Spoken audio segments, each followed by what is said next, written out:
Consuming human flesh is considered by many one of the most sacred taboo practices that can be performed by another human being. Not only is it usually followed by murder and other shameful acts, eating the flesh of one's own species is something that very few could even possibly stomach. In some cultures, it is believed that indulging in multiple acts of cannibalism could incite a sort of transformation, both physically and spiritually. One such example of this is the legend of the Wendigo, a mythical folklore of Algonquin origin. According to these fables, the Wendigo is a wicked beast, consumed by its desire for human flesh, and thus it stalks the forests, watching and waiting until its next meal wanders into view. So what exactly could drive someone towards cannibalism? Who and what are the Wendigo, and are they responsible for the disappearances of many missing people, as some claim they are? Well, my friends, pour yourself a drink and join us as we get a better taste of what we're dealing with here in today's mouth-watering episode of Tipplers 2 Cents. Hey Sean, why don't cannibals eat comedians? Why? Because they taste funny. I hate this shit. I hate this job so much.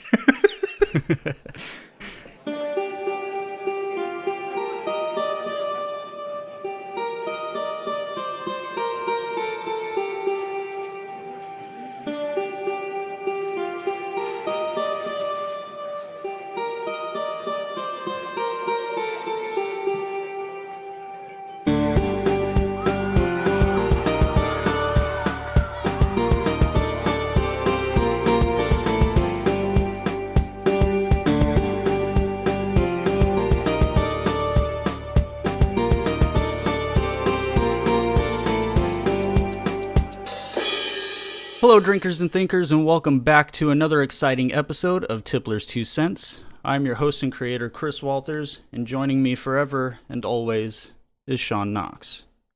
How many people do you genuinely think has fucked during our intro song? I don't know, but I think I'm one of them. Okay. Yeah. Well, that's that. Thank you for tuning in for today's episode on the Wendigo and cannibalism. Before we start digging into the meat of today's juicy topics, we're going to first share with y'all what Sean and I are drinking today. So, a little bit different than usual, I am not drinking today. I am instead going to eat an edible. That's right. I'm going to eat a nice weed gummy because just recently they made it legal here in the state of Arizona, and I felt like doing something a little bit different for this episode, so that's what I'm going to be doing. I'm going to be eating an edible. I already took half of it. This is the other half, just so that way you can see it, those of you that like to watch the videos. I will be eating the rest of this. Hopefully this will all kick in probably about halfway through, and then from there I won't be able to read anymore. But, Sean, what are you drinking today? I have a Jameson's shot from Christmas. I don't. It's old. I'm gonna drink it because I'm a pile of shit. And then I also have my my Modelo's left over from last episode. So yeah, that's what we're doing. Cool. Well, today we're going to be toasting to all of you lovebirds and singles out there to wish you a happy Valentine's Day and to remember to keep on giving the love, baby. Because by the time you hear this, it should be around Valentine's Day. I think Valentine's is towards the weekend, but whatever. And as an extra note for you single people who hate Valentine's, just remember that this day is just as much for you too. It's to celebrate that you still have free will and you can do whatever you want and still be happy and not have to conform to a female dictator who somehow invaded your house and your life and now you can't get out. God, why? Why did I choose this life? No, I'm obviously joking. I love my girlfriend. She's the light of my life. No, but in all seriousness, cheers to everybody. Have a happy and safe Valentine's Day. So, cheers. Cheers.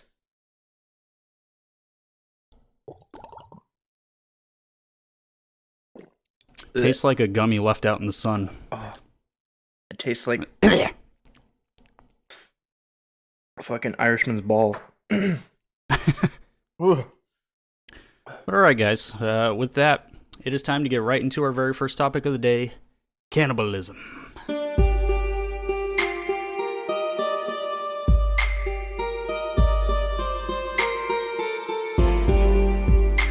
Before we can examine the Wendigo with a full lens, we need to first understand cannibalism, which is a key component to the Wendigo. So to start us off, let's look at the roots of cannibalism, when and where it may have started, all the way up to how and why it still might be present today. In case you didn't know, cannibalism is the act of eating the flesh of one's own species, and if you practice cannibalism, this in turn makes you a cannibal. If you know any little bit about the history of human beings, one thing that is consistent throughout is that we pretty much have always been doing pretty sick and weird shit. This holds true just the same with cannibalism. There's no definitive starting point for when cannibalism first began, but there are many early instances of it occurring.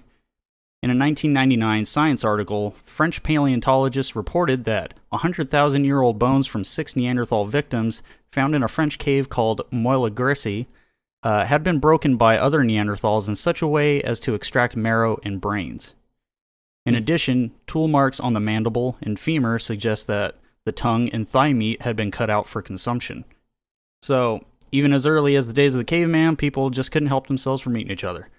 The cannibalism at Moelle wasn't an isolated incident in prehistory, however. In the past decade, researchers have reported other evidence that Neanderthals continued eating each other until just before their disappearance. In one particularly grisly discovery at the El Cedron cave in Spain, paleontologists discovered that an extended family of 12 individuals had been dismembered, skinned, and eaten by their other Neanderthals about 50,000 years ago. Yummy. Yeah, nice. However, the world's first cannibal incident reported by multiple independent first-hand accounts took place during the Crusades by European soldiers. These first-hand stories agree that in 1098, after a successful siege and capture of the Syrian city of Ma'ara, Christian soldiers ate the flesh of local Muslims. Thereafter, the facts get a little murky. Some chroniclers report that the bodies were secretly consumed in wicked banquets, born out of famine and without the authorization of military leaders. Other reports suggest that the cannibalism was done with tacit approval of military superiors who wished to use the stories of these barbaric acts as a psychological fear tactic in future crusade battles. So basically just wanted to make it sound like, hey, we're so fucked up and weird that we'll eat our fucking enemies when they're dead, and, basically spread fear. Yeah, it kind of reminds me of Vlad the Impaler, how that was initially his war tactic, was to spread fear throughout ranks. Yeah, pretty much. It's like, a lot back then they tried to do a lot of stuff like that. They really wanted to scare their opponents so that way they didn't have to necessarily fight. These people would just move out of the way when they came invading. Mm-hmm. But one thing is for sure, however, and that is that people were pretty much very uncomfortable about the whole situation. On the one hand, you have this, great heroic tale of Christian soldiers reclaiming the sought-after Syrian city. And then on the other hand, you have to mention that they also ate the fucking dudes that they killed. And you can't just tell the story and leave that part out. You have to tell it. So, other early instances of cannibalism happening include such big names as Christopher Columbus.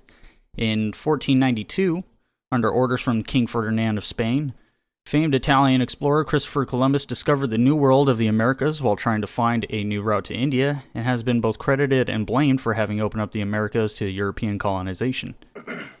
Columbus's accounts of the Caribbean include gory depictions of fierce cannibals abducting and abusing women and eating men, and while most historians have regarded these stories as figments of Columbus's imagination, a new study suggests that the famous navigator might have been telling the truth. A new paper titled Faces Divulge the Origins of Caribbean Prehistoric Inhabitants, published January 10th, 2020 on Scientific Reports, presents 3D imagery from the cranial version of facial recognition technology.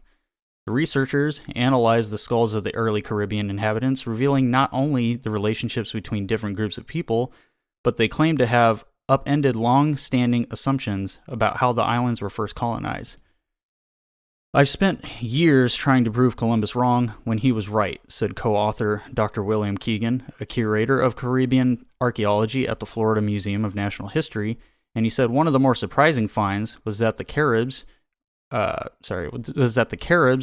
seaborne marauders from the South America and rumored cannibals, invaded Jamaica, Hispaniola, and the Bahamas. And this, according to the scientists, challenges over half of a century of assumptions that they never made it farther north than the Guadalupe. So that's pretty interesting because we all, don't really. I think it's pretty universally now that we don't like Christopher Columbus, and I would like to believe that he was lying about that, but I guess it turns out that he wasn't, which is kind of strange. Columbus had recounted how raiders that he had mistakenly described as Caniba terrorized peaceful Arawak people in modern-day Bahamas, and the Skulls now determined the Carib presence in the Caribbean was far more prominent than previously thought, which adds credence to Columbus's claims. It may have just been about the only thing he did get right, because we all know that he fucked up a lot of stuff back then. Yeah. In colonial Jamestown, Virginia, in the United States, I'm blubbermouth today. Colonists resorted to cannibalism during a period from 1609 to 1610 known as the Starving Time. After food supplies had diminished, some colonists began to dig up corpses for food. During this period, one man was tortured until he confessed to having killed, salted, and eaten his pregnant wife. As a result, he was burned alive as punishment. We're going to talk a little bit more about that Jamestown situation, too, in just a little bit, because, I don't know, it is pretty fucked up, and I wish I would have had more time to put more info into this thing, but, yeah, like I said, we're going to talk a little bit more about that situation in a little bit. Can we talk about how fucking uncreative they were? It was known as the Starving Time. Yeah, they didn't have any really good words for it. Like, we were starving during that starving time. Starving time, fuck it. Well, that's a pretty good title. Jesus Christ. All right, anyway. So, cannibalism pops up in many other well-known cultures around the world as well. Take ancient Greek, for example. While not exactly factual evidence of cannibalism, the act occurs many times throughout their extensive and unique mythology and tales. One such instance of this is the story of the Mycenaean king Atreus. Atreus and his brother Theastus. Nope. Nope. Fuck it. Theastus. That's his name. I don't give a shit. Were descendants of Polyps, and they both wanted the throne. Atreus, however, possessed a golden fleece that conferred to motherfucker. he gave me his fucking twisted tongue, guys. Atreus, however, possessed a golden fleece that conferred the right to rule. To get the fleece, Theastus seduced Atreus' wife, and Atreus later retrieved the throne. And Theastus, that's a fucking hard word, left town for some years. During his brother's absence, Atreus brooded and plotted. Finally, he invited his brother to a reconciliation dinner. Theastus came with his sons, who were strangely absent when the meal was served. When he had finished eating, Theastus asked his brother where his sons were. Theastus took the lid off of a platter and displayed their heads. That's pretty dope. Needless to say, their feud fucking continued, and again, there was no factual evidence that that this ever actually occurred. But even if it's just a story, it goes to show that cannibalism has been around for quite some time. At least the theory of it. Some more modern instances of cannibalism exist as well. Many of us are familiar with the infamous serial killer known as Jeffrey Dahmer. If you somehow haven't heard about it, well, the big and small of it is that he murdered, raped, and mutilated about 17 men and boys from 1978 to 1991. He was damn good at it too, let me tell you. But, yeah. But one of the most morbidly interesting facts that he often would eat the thighs, hearts, and livers of his victims. Because of this, he was even given the nickname the Milwaukee Cannibal. And it's even said that he would rearrange his meals while he was in prison to make it look like severed limbs, complete with ketchup for blood. The dude was a real fucking sicko, to say the least, and if you want to hear more about him, there's a pretty good chance we'll get around to it on a separate episode sometime soon. But he's not the only murderer to indulge in cannibalistic acts. In fact, there are quite a few.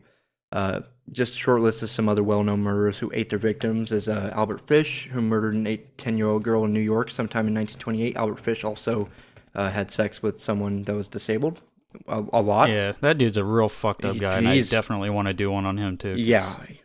That guy's disgusting. Okay. Armin Mawis, who was given a life sentence for killing and eating a man he met online in 2001. Okay. Luca Magnotta, aka the Canadian cannibal. They were supposed to be so nice. What happened?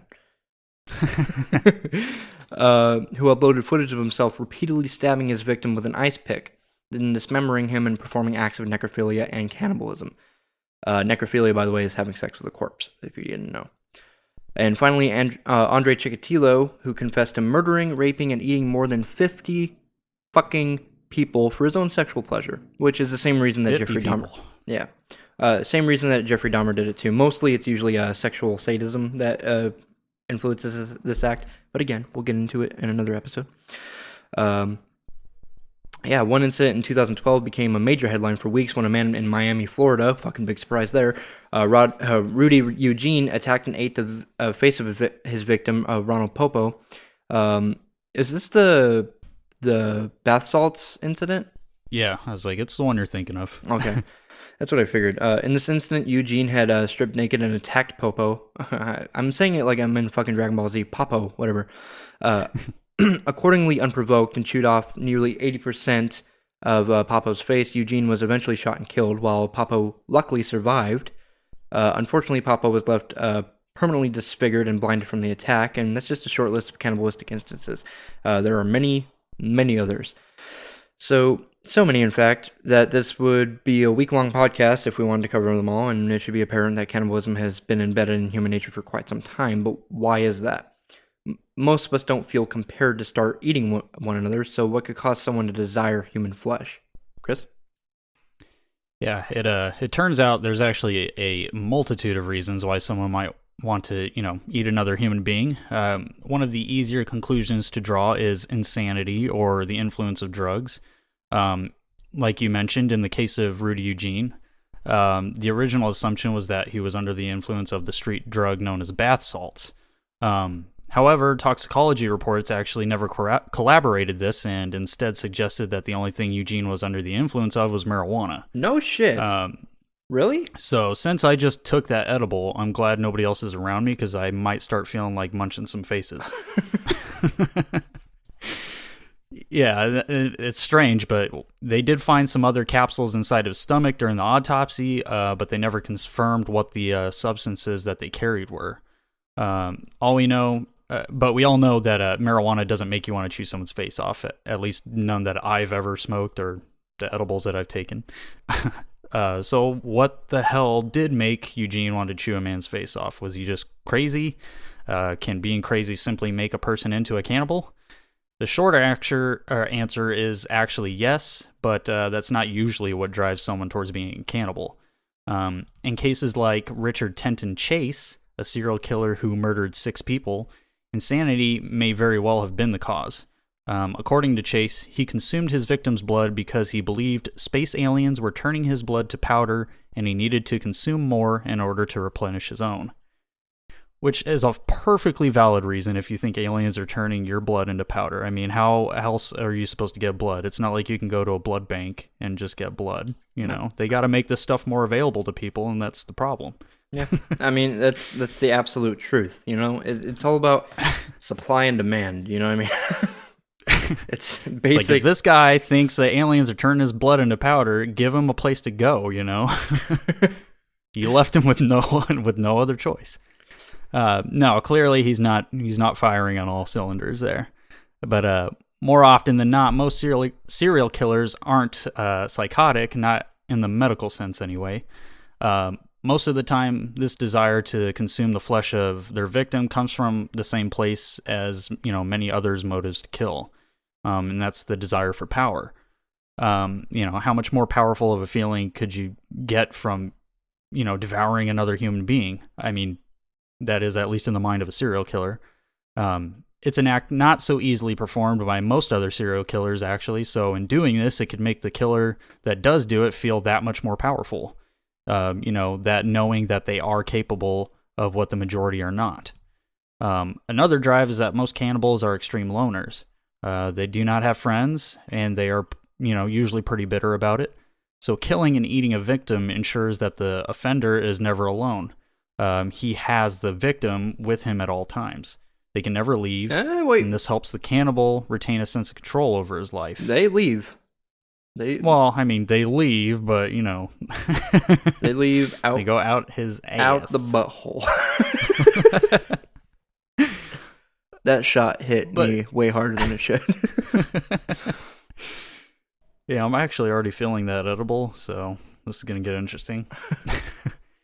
But either way, to himself, he's demonstrated mastery over another human being, and that victim is now part of him as a trophy.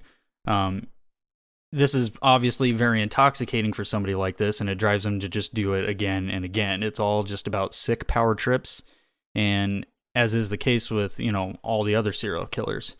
It's just that in this case, obviously, he's taking it to the most extreme of circumstances. Mm-hmm. But that's not to say that every person who eats flesh of another human being is a serial killer or is crazy. There are also people who do this in order to survive. Back before, we had mentioned the case of Jamestown, Virginia, when in 1609 they had to turn to cannibalism to make up for the shortage of proper food. For years, the colony had struggled with food supplies, but after countless attacks from the Powhatan tribe, they were left scattered and starving. I think they even, in this assault, ended up killing like almost all of their high-ranking officers that were there, so they didn't even have military personnel to tell them what to do. An attempt to bring food to the dying colonists was made by the Virginia Company via a ship of 9 fleets, or a fleet of 9 ships, I'm sorry. But a hurricane ravaged most of the fleet and delayed the other surviving ships. And I think it delayed them by about 4 months. So this was 4 months these people were going without resupply of food and other supplies. During this delay, many of the colonists turned to eating their shoes, which were made from leather, their belts and hats, and even ate most of the horses. And when I say most of the horses, they only had about 7. So this is for, you know, a whole colony. After that, some started turning to digging up dead colonists and feasting on the decayed flesh.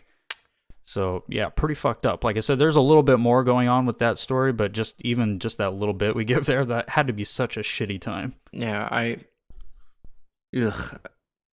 What's most horses? Because most implies... So what, like 5.5 horses, do you think? I don't know. Maybe they ate all of them, but I don't know. The source I read just said most of them. Okay. Maybe they left one around to like have as a friend. At least 89% of the horses. You're like, wait, how many? So another case of survival-based cannibalism is one that is pretty well known amongst history buffs, and that is the tragic tale of the Donner Party. I hate this story so much. Much like the Jamestown colonists, things were never going well for the Donner Party. What started out as a simple expedition to venture westward, manifest destiny, all that, quickly turned into a dark and tragic fight for survival. 87 members began their travel down the Oregon Trail. Only 48 lived to tell the tale. Somewhere along their expedition, a heavy and early snowfall put a halt to the party's travels, and they were forced to take refuge while deep in the high mountains. For months they were trapped, and just like with Jamestown, the party first resorted to eating their shoes, belts, and pack animals. Once those items ran out, they had no other choice but to eat the members who had died off, either from starvation or injury, Eventually, they would be rescued, but fucking the horrible things that had to be done in order to survive would always remain. It's even been rumored, but not confirmed, that they may have been chosen certain people, that they would have chosen certain people, who would be killed in order to feed the group while they were trapped. No one knows for sure, except the surviving members of the Donner Party and perhaps their victims. In a more recent case, in 2008, 33 people had set out for the 160-mile-long journey in a wooden vessel, some paying as much as $1,800 for a spot on the fishing boat, which, okay. When the engines malfunctioned a day and a half in, passengers were split about whether to turn back or press on, but the captain wanted to continue. The boat essentially drifted on open water for 6 more days until the first passenger died. Excuse me. The next night, the captain disappeared, either thrown over by a passenger or making a desperate attempt to swim for help, and the men and women began dying daily. Excuse me again. After 2 weeks at sea and 27 of the 33 passengers already dead of dehydration and starvation, the five survivors finally made a decision to cut some pieces of meat from the leg and chest of the last man to die. They took the small bits and swallowed them like pills. They weren't forced to resort to any more cannibalistic feeding as they were found the next day, rescued by the United States Coast Guard. One survivor did confirm that the human flesh was a lot like beef. So, okay. If it came down to survival, right? If it came down to survival, would you actually eat someone? I don't know, man. I've always asked myself that, and it's like it's easy to immediately go, oh yeah, I would do that. But if you really like take a minute to put yourself there mentally, eating a person is no small thing. Okay, I mean, even if they're dead, even if you're just taking like a little sliver of butt skin or whatever the hell you're gonna eat from them, I don't know. That's a lot to think about. I don't know. I mean, I guess it would be like the exact opposite of like the feeling that a serial killer gets from it. He's getting like a high off of it. You're probably getting like the lowest lows off of it. But yeah, I mean, doing it solely for survival, I would have to say I would. I would like to think that I would do it because I want to survive. I have a daughter that I think about constantly, and I think she would drive me to want to survive that situation. So, see, I'm one of those people. Okay, so there's this stereotype about Chinese restaurants, right? And it is primarily, I don't believe this, but it was very famous in my hometown because my hometown is just a bunch of fucking white trash pieces of shit. And there is a Chinese restaurant that I adore, and they didn't say, but a rumor went around that they serve cats. I didn't give a single fuck, okay? I would eat the shit out of a cat, no problem, okay? And if they're like, oh, but, we also serve dog, like if they straight up told me that they serve dog and that's what I was eating, guess what? If it tasted good, don't give a fuck. I don't care. I don't care. And so when it comes down to survival, that I would eat something, like if I would eat something that I wouldn't eat just because it tasted good, I'd be like, oh, okay, well, I guess I like dog. Like if it came down to my survival, guess what? I'm gonna fucking eat someone. I don't give a fuck. Yeah. I don't care. But all right, well, one of the other reasons cannibalism might be done is also due to religious beliefs and ritual practices. Even if we kind of childishly examine Christianity, there are roots of cannibalism. Y'all know what I'm talking about. Jesus was pretty much just handing out free samples of himself at dinner parties like it was some new recipe he cooked up. The wine is my blood, which will be poured out to forgive the sins of the many. This bread is my body, which is given for you. Do this in remembrance of me. Here, everyone try the mayonnaise.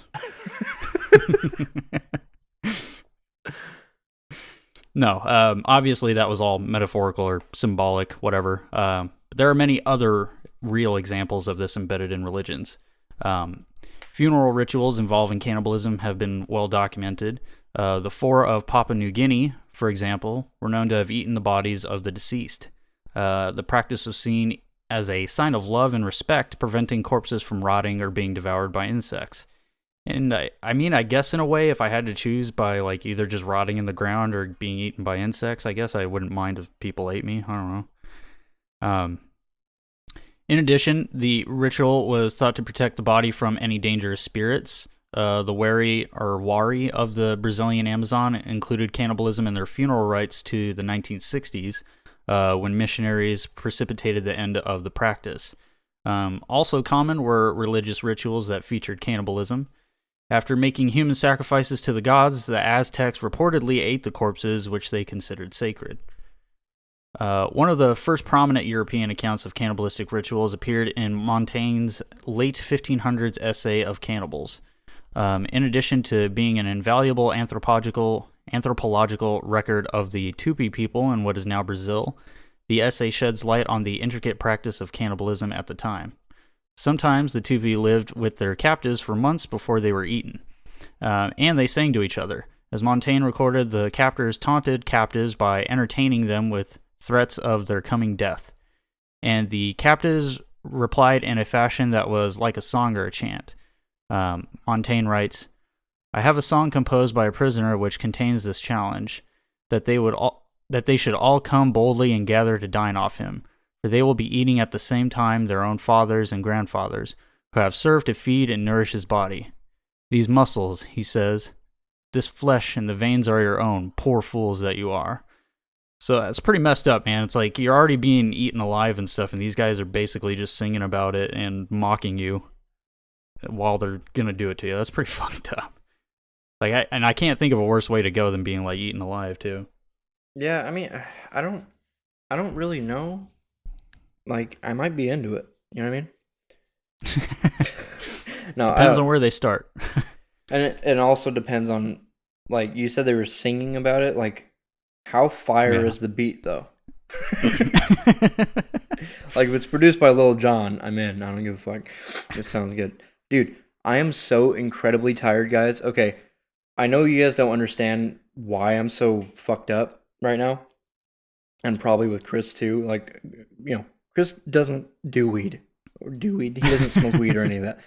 And I'm incredibly tired. I've been up really for a long time, and I only took one shot, so it just hit me, and I don't know what the fuck's happening. So that's why I'm very loopy. I just wanted to explain that to you guys. All right, Chris, continue. All right. In other cases, the consumption of particular portions or organs was a ritual means by which certain qualities of the person eaten might be obtained, or by which powers of witchcraft or sorcery might be employed.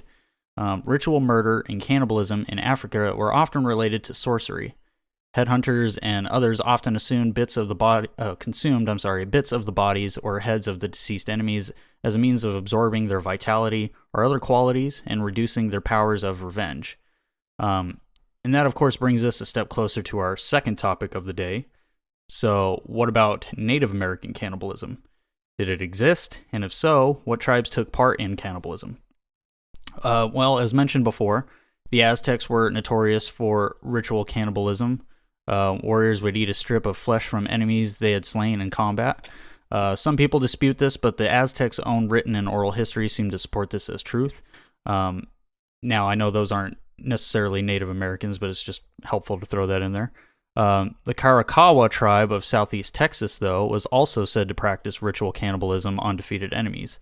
There were a few Amazonian tribes who practiced the funerary cannibalism, so doing it when somebody died or whatever. Family and friends would eat part of a dead tribal member's body as a religious ceremony at the funeral. Finally, the Carib people, like we talked about a little bit earlier with Christopher Columbus, were said to kill and eat prisoners of war. None of the other 1,200 Native American cultures actively engaged in culturally sanctioned cannibalism at the time of the European contact, but that doesn't mean cannibalism never happened. There were certainly stories in the American Indian oral history about cannibalistic incidences, like a hunting party trapped in a snowstorm who fell into eating each other, a war chief who taunted captives by striking them in the face with their leader's heart and then taking a bite out of it. Cannibalism should not be considered part of American Indian culture on this account any more than it would be considered part of, European or American culture. It was culturally unacceptable behavior. The Sioux considered cannibalism a sin. The Cree considered it a mental illness. The Algonquin and Ojibwe, I'm probably butchering that, but considered it a sign of possession by an evil spirit. In almost all cases, American Indian cannibals, just like the European or American cannibals, were put to death as soon as they were discovered. Which is going to bring us to today's other topic, the Wendigo, which comes from Native American folklore. But before we start on these creepy bastards, let's take a moment to learn a little bit more about God's gift to the world, and that's alcohol. That's right, baby. It's time for Tipplers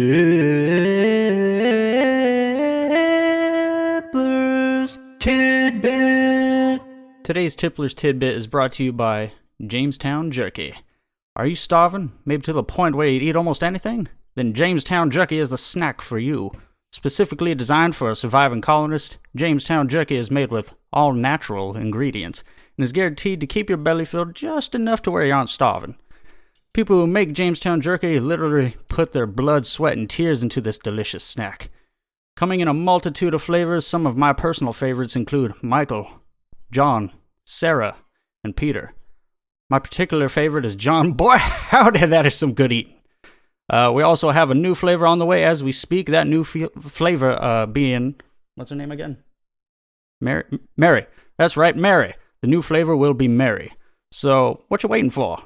Try Jamestown Jerky today and keep yourself from dying of hunger. Jamestown Jerky. Made from people, for the people. God damn it, that fucking last line got me. Son of a bitch. Of course, this is not a real product or a real advertisement, but if you or someone you know would be interested in hearing your product or business here instead, please feel free to reach out to us at tipplers2centspodcast@gmail.com. Now then, today's Tipplers tidbit is this. Early colonists in North America made alcoholic beverages from what was available. Those included tomatoes, goldenrod, onions, carrots, corn silk, squash, celery, beets, and dandelion. So really, it was quite possible to make an alcoholic beverage out of almost anything.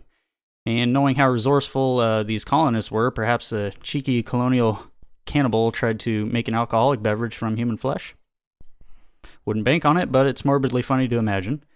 Anyway, this has been your Tipplers Tidbit. Tipplers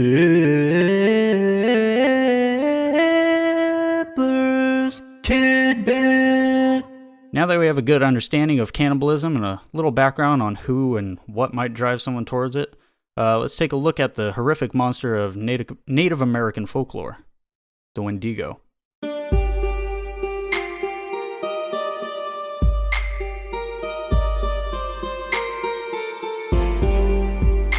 So, the Wendigo, or sometimes Wendigo, it's Wendigo, Chris.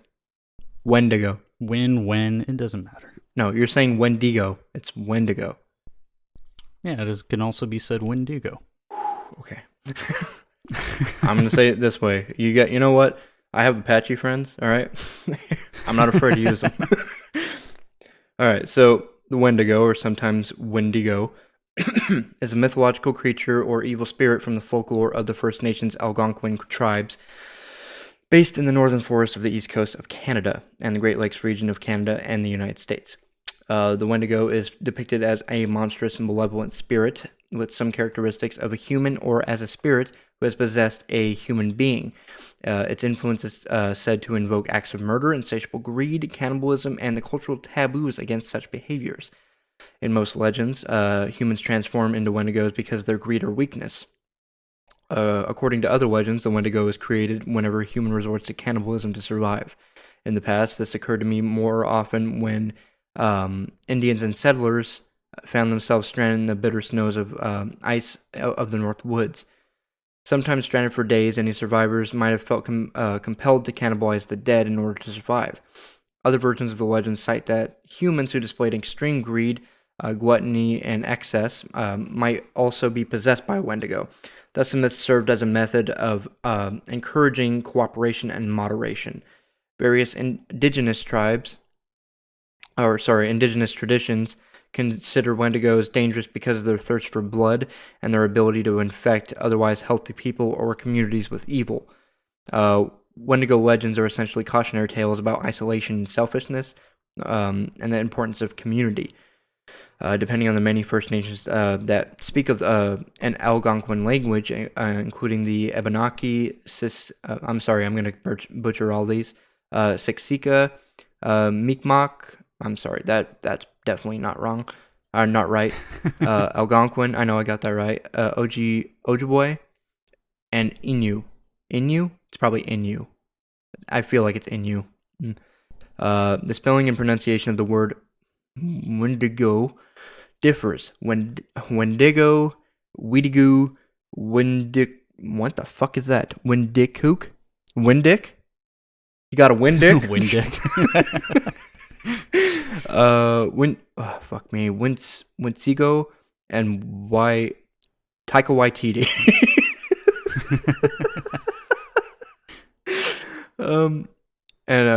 Jesus Christ.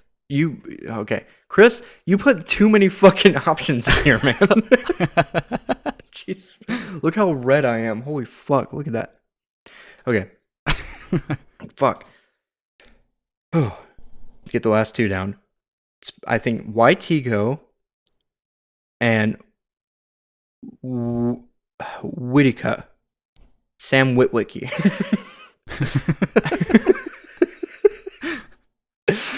Oh, okay. All these are alternative versions of the same term, not the stupid ones that I said. Just the ones that I butchered. Other names such as probably Akken, Chinu, and Kiwok are also commonly used to refer to the Wendigo. Just as there are different versions of the words Wendigo, there are also many variations on the creature's appearance and powers. Which my personal favorite is the one with the antlers and the kind of like your face. Yeah. That one's pretty cool. But I do like a different version that we'll bring up later. Sometimes you spell it differently too. Wendigos are described as exceptionally thin, with the skull and skeleton pushing through its ash-colored mummy-like skin. Imagine kind of like bits and pieces of it, like are literally just bone. It's almost like kind of like undead. Other stories describe the Wendigo as a well-fleshed giant who gets proportionally larger the more it eats. According to other legends, the Wendigo has pointed or animal-like ears with antlers or horns sprouting on its head, which I mentioned before.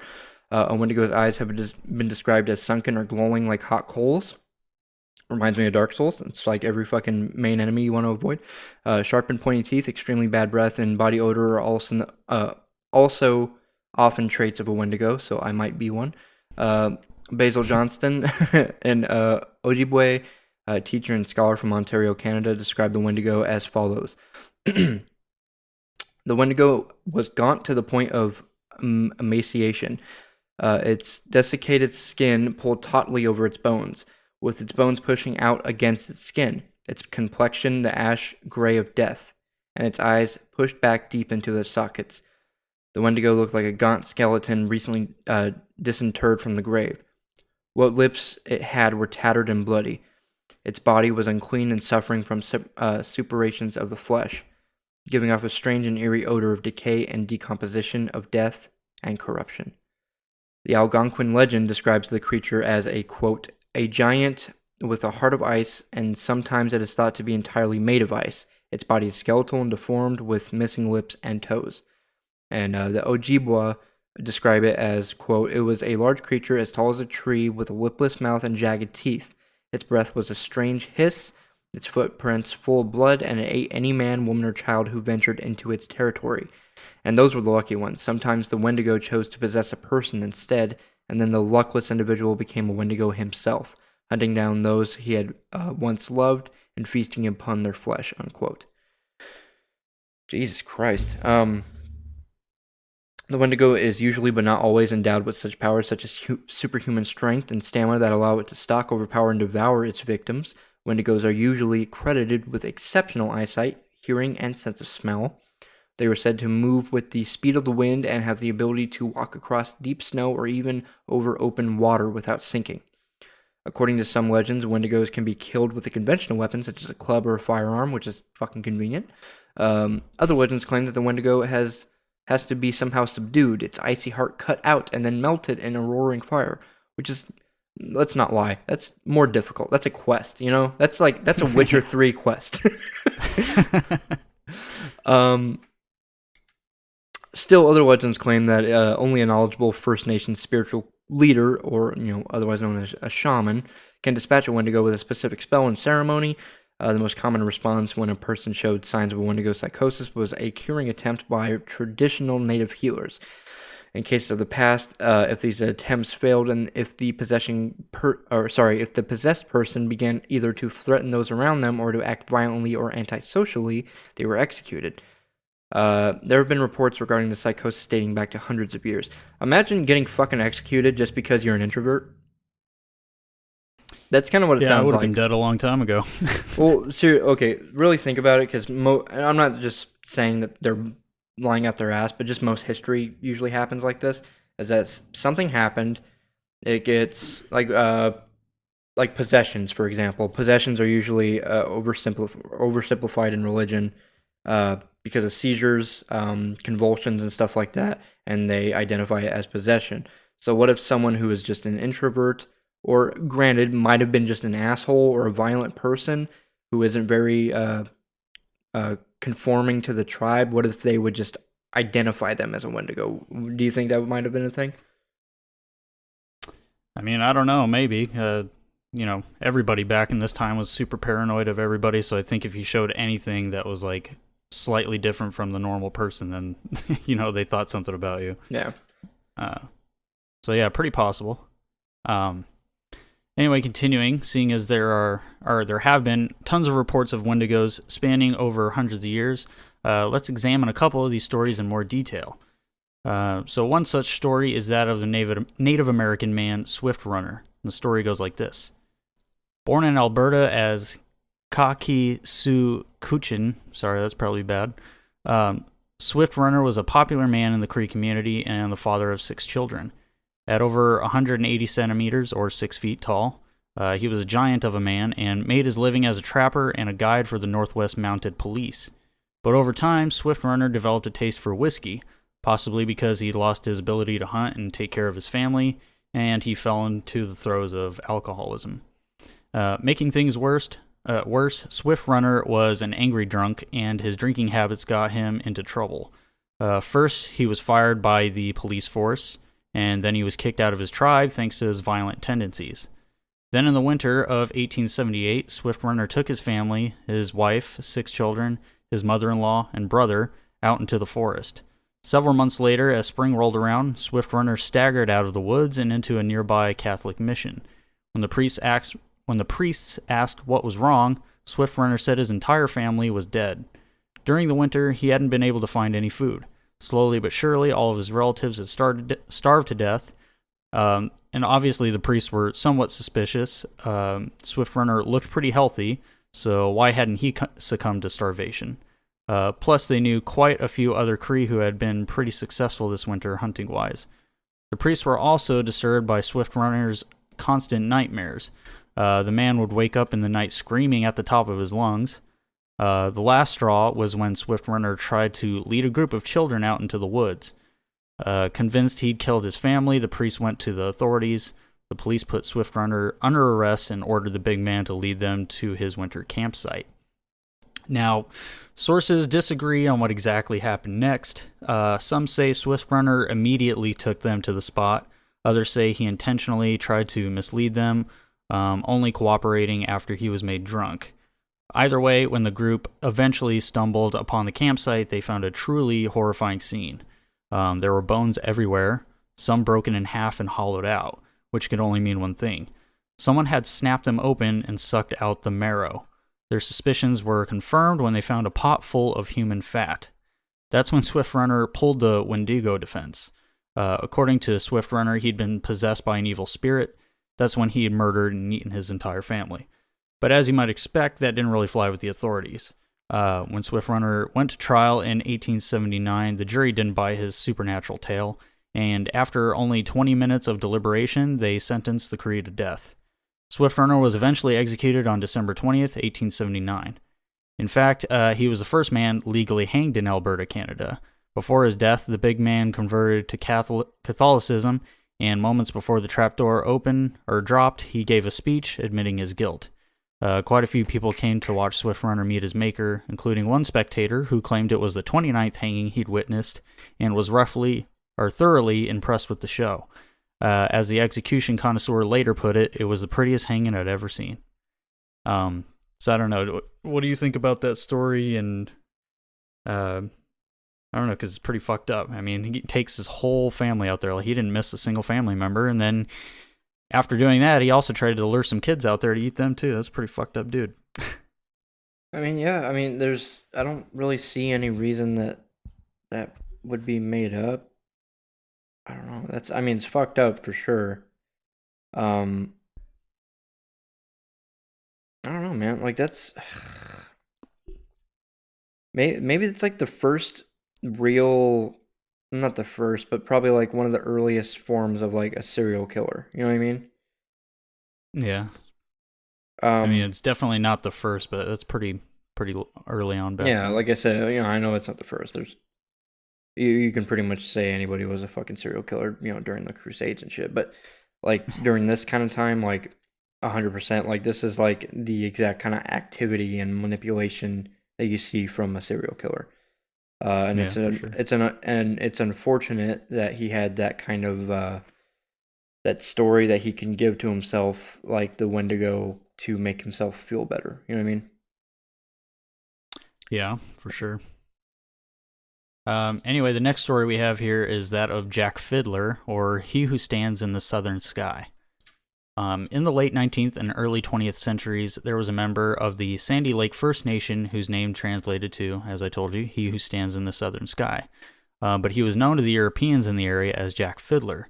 He was a shaman, a holy healer with a particularly sought-after skill set. Jack could fight Wendigos. Jack claimed to have stopped as many as 14 Wendigos in his life by way of euthanization. When people felt the curse of the Wendigo beginning to overpower them, they would send for the holy man to end their misery before they could do any real damage. As it was the turn of the century, tribal traditions were beginning to go by the wayside. When the Canadian government caught wind of a mythical cannibal fighter, they didn't buy into the idea of spiritual medicine by way of execution. Mounties were sent to investigate and discovered a woman had been strangled to death in order to pull the Wendigo spirit out of her. As a result, Jack and his brother were arrested for murder, and before he could be executed, the shaman escaped from jail and committed suicide by hanging himself. So, I don't know, this one's kind of confusing because it sounded like he was trying to help people, but then he must have been guilty as shit because he just, like, escapes from jail and killed himself. Nobody kills themselves, when they're on trial for murder if they're innocent. And I know obviously he isn't completely innocent. He was killing people, but I thought, maybe he was actually believing he was helping them. Yeah, I mean, like I said, I feel like it's just another form of like self-manipulation, which is, and it's even worse if like it's realization that you're lying to yourself. When you think you're helping Yeah. people, that's really unfortunate. Another story takes us to another real-life event that may have possibly been the cause of a Wendigo spirit, and it goes like this. In Fort Kent in 1920, a young doctor and his wife had moved to Fort Kent during the war from England. He started up an in-home practice to help the people of Fort Kent. Since the Cold Lake Air Force and Weapons Base was only 20 minutes away, his practice was successful until a swarm of rats came into town carrying a plague of smallpox and infected half the town with this plague. The doctor treating these people, but couldn't do any more as he knew that they were going to die. The doctor's wife happened to get the plague as well, and when she died, he locked himself in his house, not accepting any patients, and he built a shrine with his wife's lifeless body, which, as you do. As the Indians of the area had warned people in this town about the spirit of the Wendigo, which preys on weak souls, possesses them, and then such thing possesses you, you tend to crave and eat the flesh of your own beings, humans. The doctor became insane, and the townsfolk didn't know that the doctor's wife had passed away. The doctor slowly invited one person after another into his home, killed them, and ate them. Once the townspeople started to notice more and more about what was going missing, and they started suspecting. So the doctor went on a rampage on the town of Fort Kent. He killed and ate all but 11 people in 1921. He ate their flesh and left a pile of bones. In 1921, it was recorded that 150 people had lived there and no one had seen the doctor. So that he ran off into the woods, leaving everything in his home behind, and that he was possessed by the Wendigo. The townsfolk by Fort Kent say that you can still hear him screeching with laughter at night in the woods. Shit, fuck that. So, like, that's kind of cool, almost, for a plot device. I mean, like, that's cool, as in, like, they were saying that there was a Wendigo coming or whatever, and then he ended up becoming one. Like, it was a prediction. You know what I mean? Yeah. Or not becoming one, but, becoming what they would believe a Wendigo would be. Mm-hmm. What do you think about this story? Yeah, that one's super interesting. I like that one a lot. I am curious about if this is actually real, because while I was doing this episode and I was researching stuff, I tried to look up stuff about this because I found the story and everything, and I tried to find out if this actually happened or not. But I'd really like to find out, like, I don't know. Yeah, like I said, I would really like to find out if this actually happened, like, at least in the sense that he killed all these people and stuff. Yeah. So one last thing we want to cover about Wendigos before we wrap up is there is an actual term for this flesh-eating behavior, and it is known as Wendigo psychosis. Just like chimerism, which means a living being which shares DNA, gets its name from the chimera of Greek mythology, which, by the way, is like a mix of like a goat, a lion, and a fucking snake or some shit. Wendigos have become so iconic that there exists a loosely based medical term for the condition. While not an official medical term, it has been used to describe people who have been overwhelmed by the desire to eat human flesh, even though there is normal food available to them. So, like regular old Tokyo Ghoul syndrome. And those of you who get that reference, fucking good on you. As example for this is a story of Swift Runner, which Chris just shared with us. One of the details that varies the story of Swift Runner is whether or not they actually had food available to them or not. Most people tend to agree that they did not have food in their immediate vicinity, and that there was a town just 25 miles away that they could have easily resupplied. As such, many speculate that Swift Runner was simply suffering from Wendigo psychosis and not actually possessed.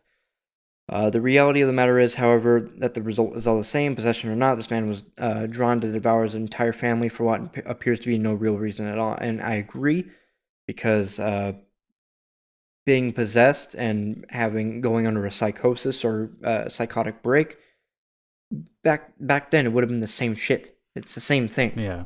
That's really all. Like, whenever you use words like possession or actually, that's pretty much the only word I can think of. I'm dumb right now. I'm sorry, guys. But yeah, just going back, like, there's really only like certain things that you can trace, and certain words and stuff like that. Like, they only knew how to treat it with religious intent in a lot of cases.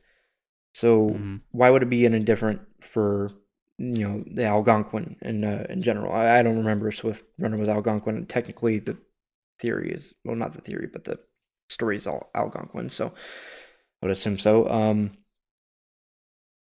But yeah, the reality of the matter is, however, like I said, the result's the same.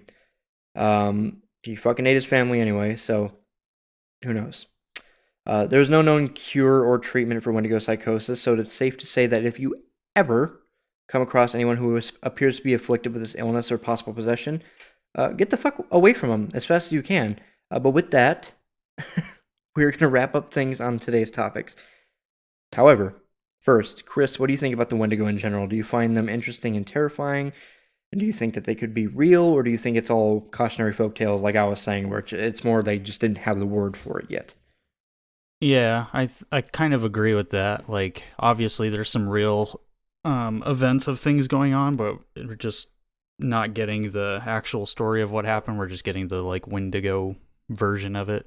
But yeah, mostly I think it's just like either, like you said, they didn't have the word for it or whatever, or these are just kind of like cautionary folk tales too. Because that's the interesting thing, is I can't find that many stories of like actual Wendigo stuff happening. These were all the ones that I was like, we're fairly certain were based on some facts, but everything else is just like stories people made up and shit. Yeah. So. All right. So, anyway, you guys know pretty much what time it is, but Chris, why don't you tell them this time? Well, guys, it's time for Tipplers Take Two. Come on. So what's holding everything up here? Art department. So the grips are holding us back? All right, try that take one more time. 1 second. Hey, quiet on the set! Tipplers Take Two. Hey, Mark. Action! Cannibalism. Holy shit, there are fucking movies for this. There's so fucking many. And, by the way, guys, I fucked up the camera right before there. I can't fix that. Sorry, you're gonna just see my face while Chris says Tipplers Take Two. I'm just too lazy, and I'm drunk off of one shot and a quarter of a beer, so I apologize. I'm insanely tired. But the first movie that we want to get to is the fucking classic and amazing Ravenous. You can see it on screen right now. Chris still doesn't know what the fuck I'm talking about because he can't see. But if you don't know what it's about, it is about this. Upon receiving reports of missing persons at Fort Spencer, a remote army outpost on the western frontier, Captain John Boyd, which is played by Guy Pearce, investigates. After arriving at his new post, Boyd and his regiment aid a wounded frontiersman, F.W. Calhoun, played by Robert Carlyle, who recounts a horrifying tale of a wagon train murdered by its own supposed guide. A vicious U.S. Army colonel gone rogue. Fearing the worst, the regiment heads out into the wilderness to verify Calhoun's gruesome claims. And if you guys couldn't figure that out, there's a lot of fucking cannibalism in it. And it's an amazing movie. Chris, you want to point out the one scene that everyone fucking remembers from this movie, if you've seen it anyway? I don't know what scene are you talking about. I forgot what he says. That's why I wanted to tell you. God damn it. Guys, this is the first time in a long time that you've seen us truly fucked up. Chris is high as balls, and I'm drunk and tired as shit. Okay, so Ravenous has this part in it. I'll just open another tab so you guys can see Ravenous quotes. Oh my god, you guys can see everything I am typing, and I'm so fucking sorry. Ravenous quotes. Mortality, blah blah blah. Oh, I'm sorry, it wasn't a quote. It was a scene where like he tries to eat him in the tent or whatever the fuck. You know what I'm talking about? Where he's licking the guy's wound? Yeah, there you go. Do you remember that scene? Because I don't remember it entirely right now.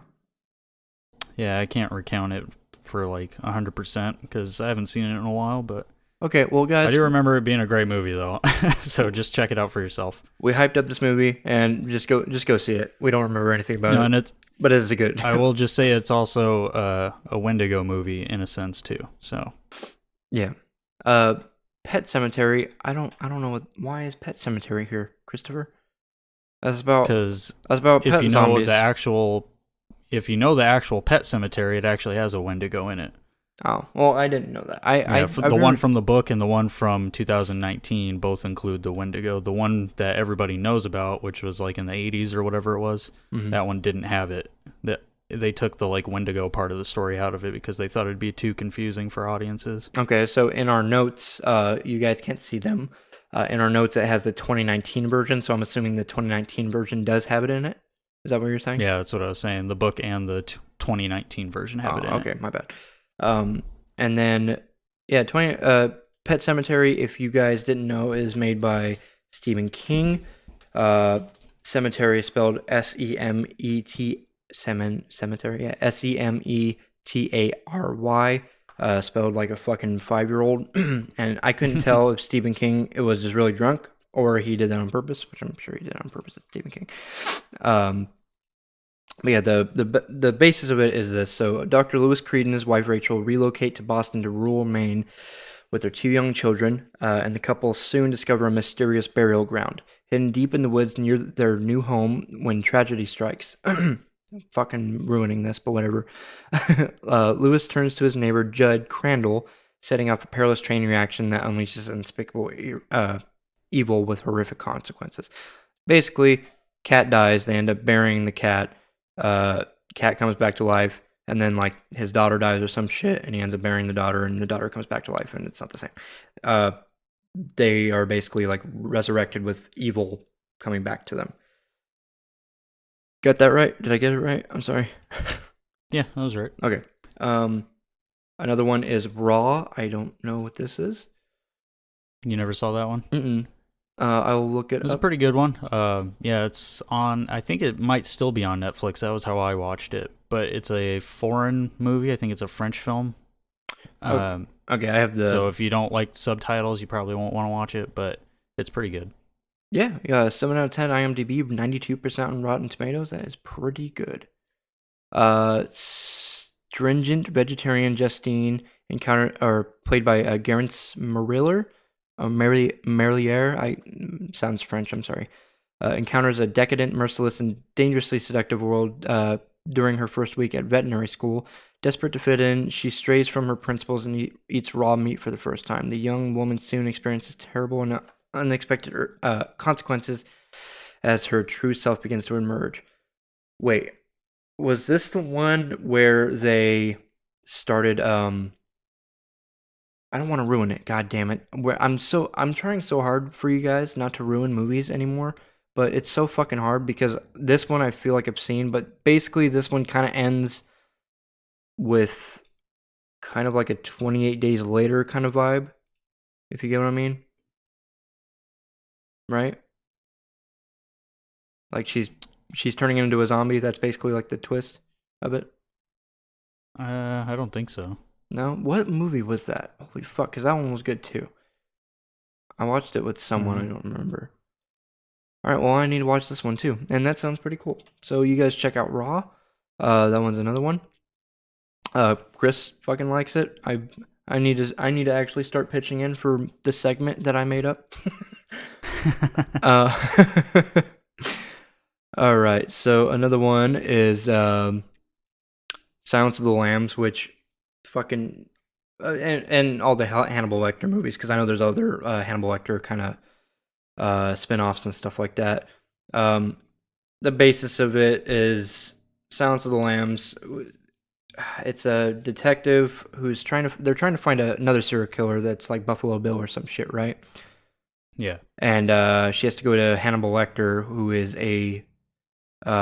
he's not a sexual sadist, he's just a cannibal, like an ex-serial killer who's locked up, and she needs his help to catch him, right? Yep. Okay. Neon Demon is another one. Don't know what that's about, so I will look that up for you guys. Neon Demon, huh?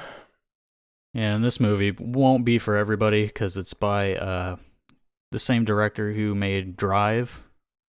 So if you know the movie Drive, pretty different. The director has like a certain style that he likes to do for movies, and this is kind of under the same thing where it's like very slow, brooding stuff, and I don't know.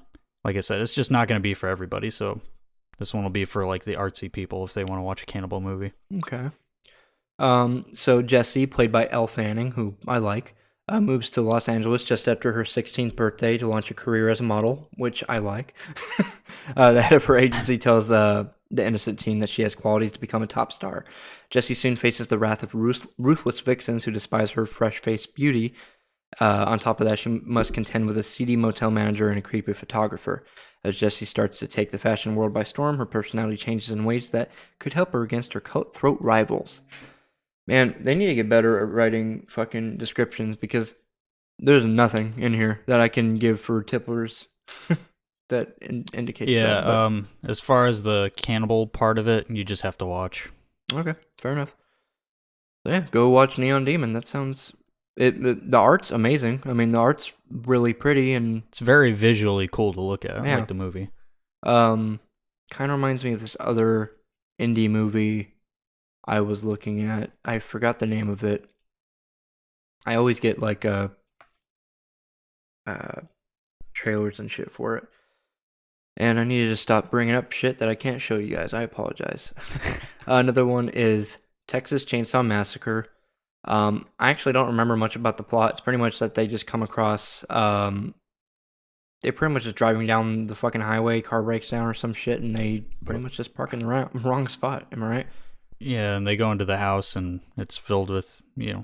cannibalistic family. Yeah, the whole family is cannibals, but the main antagonist technically is I forgot his name. Leatherface. Yeah, Leatherface, who is actually the runt of the litter, if you will, simply because he follows everybody else's orders. He's the baby, and he will just go and fucking murk people with a chainsaw.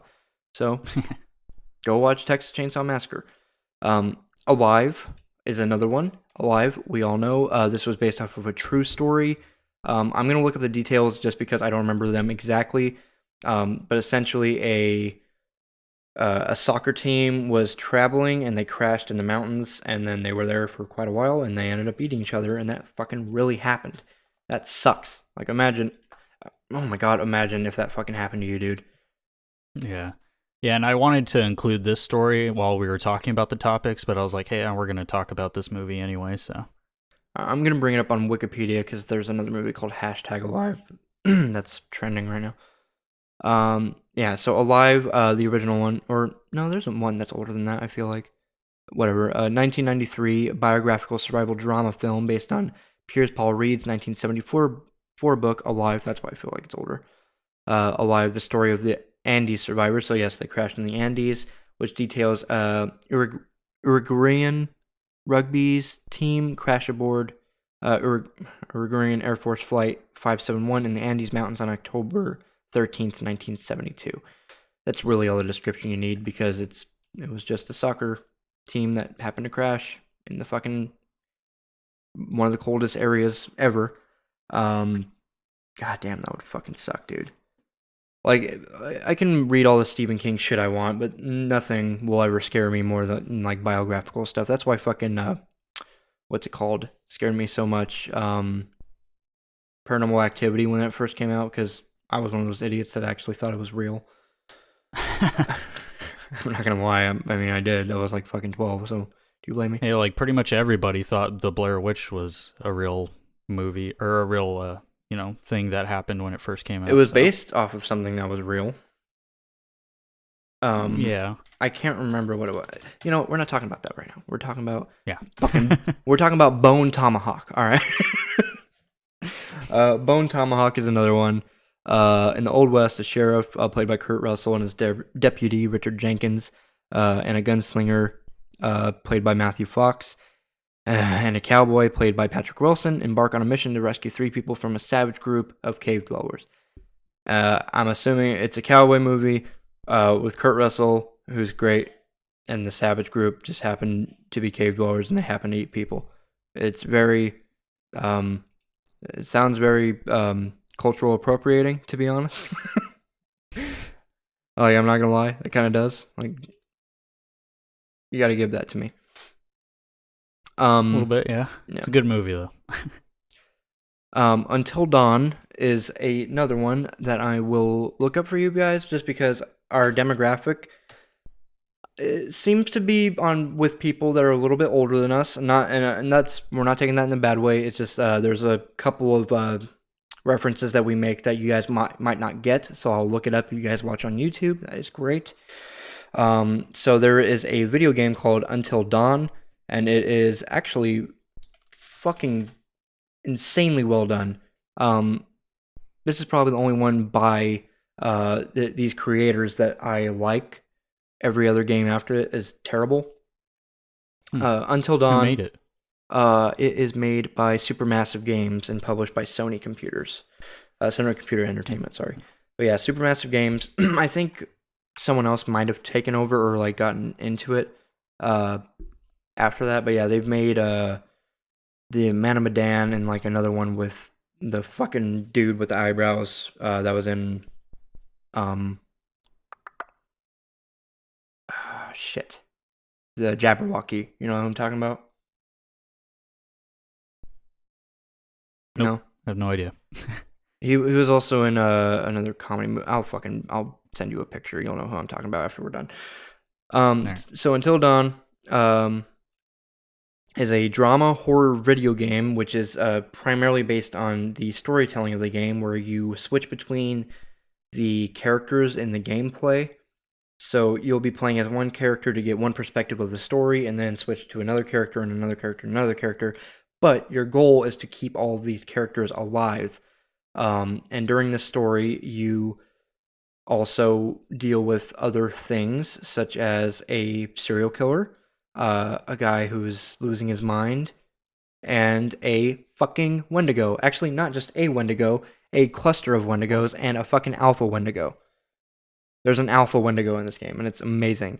The scenes in this fucking game are astounding.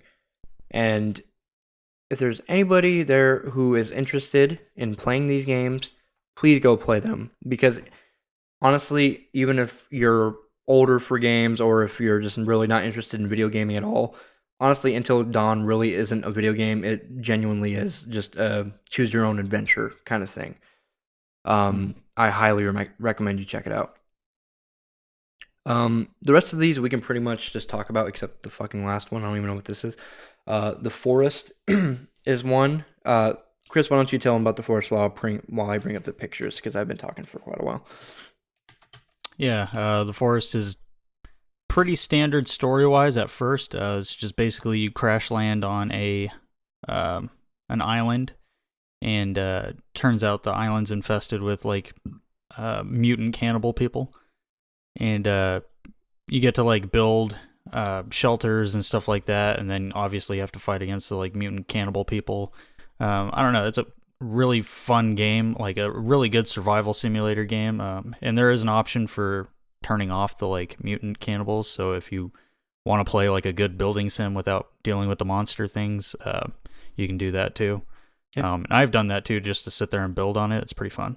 Like, yeah, that game's got like the best like tree cutting simulations too. I know. I don't know like why. When you swing the axe at it, it like breaks down and everything. I don't know, that shit's so cool. I know. The game's really fun though. Yeah, it's very. If you do like the creative side of it, it's very satisfying to do. Because I thought the same thing when I first played it on your computer. It was like the axe chopping. It was like, gah, gah. I'm like, why the fuck am I into just chopping a tree down? God damn it.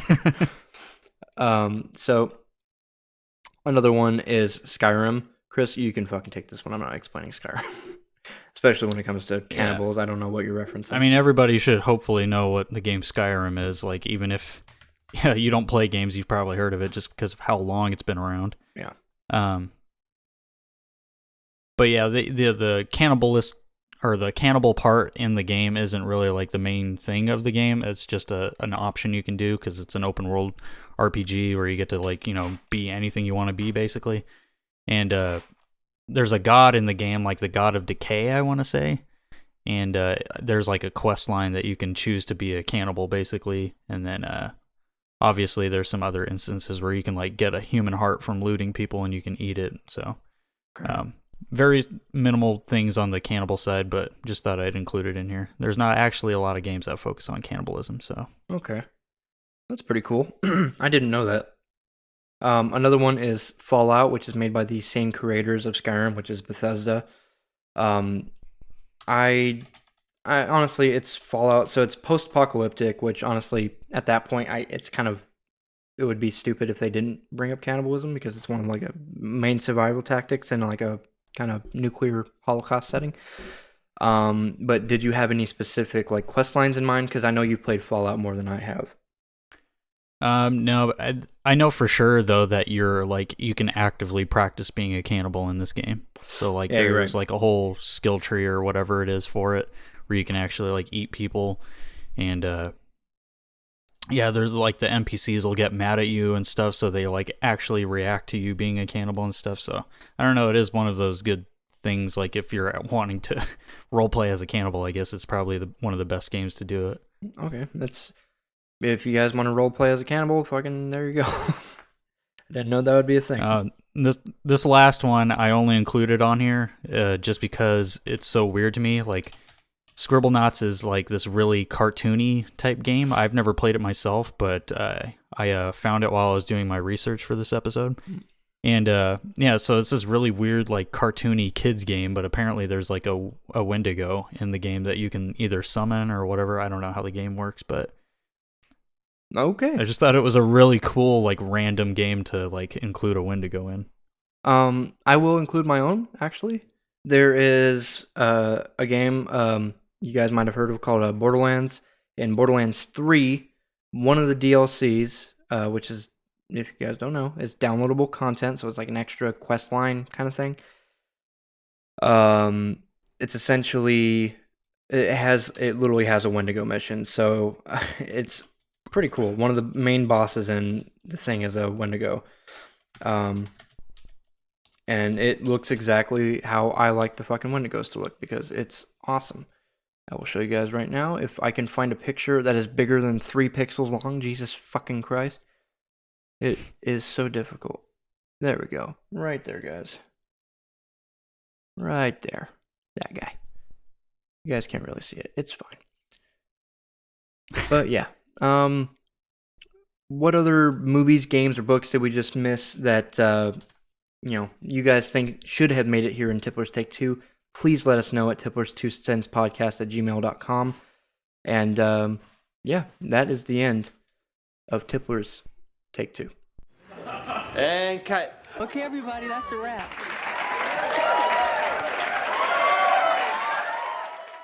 Consuming human flesh, mythical Native American cannibal monsters, Wendigo psychosis, We sure hope you enjoyed listening to today's episode about cannibalism and the Wendigo.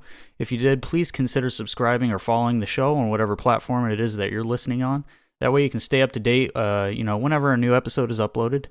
Please also remember to drop a review if possible.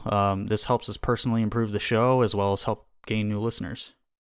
To help keep up to date with the show, you can also check out our Facebook and Instagram pages, as well as email us personally at tipplers2centspodcast@gmail.com. If you'd like to help support the show's financial situation because we're broke motherfuckers, please feel free to visit represent.com/store/tipplers2cents and pick up a custom-made shirt, fucking made by me, made by Chris. We're so poor, guys, please.